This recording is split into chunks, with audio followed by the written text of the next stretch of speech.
విశాఖ ఎమ్మెల్సీకి సంబంధించినటువంటి దాంట్లో పీలా గోవింద్కి ఇవ్వబోతున్నారు అన్నటువంటిది తాజాగా తేలుతున్నటువంటి అంశం. రేపు మాపు తేలబోతుంది.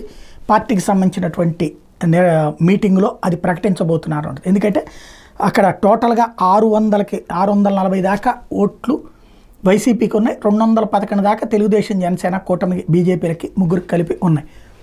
ఇప్పుడు బొత్స సత్యనారాయణని ఆల్రెడీ అభ్యర్థిగా ప్రకటించడంతో పాటుగా ఆ ప్రాంతానికి సంబంధించినటువంటి ప్రజాప్రతినిధులందరినీ కూడా స్వయంగా జగన్మోహన్ రెడ్డి 2 రోజుల పాటు కూర్చోబెడుతున్నారు. అందులో బుజ్జగిస్తారా, బతిమలాడతారా, ఏది ఆదేశిస్తారా, ఏదైనా సరే ఒక కార్యక్రమం నడవబోతుంది.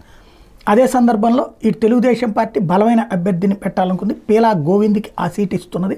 కాబట్టి ఏం జరుగుతుంది, ఈ సీటు పూర్తి బలముండి వైఎస్ఆర్ కాంగ్రెస్ పార్టీ సొంతం చేసుకుంటుందా, లేదా ఒకనాడు అట్లాగే పూర్తి బలముండి వైఎస్ వివేకానంద రెడ్డి ఓటమి పాలెంట్ జరుగుతుందా, అధికారంలో అప్పుడు తెలుగుదేశం పార్టీ అది హస్తగతం చేసుకుంది, ఏం జరుగుతుందో చూడాలి.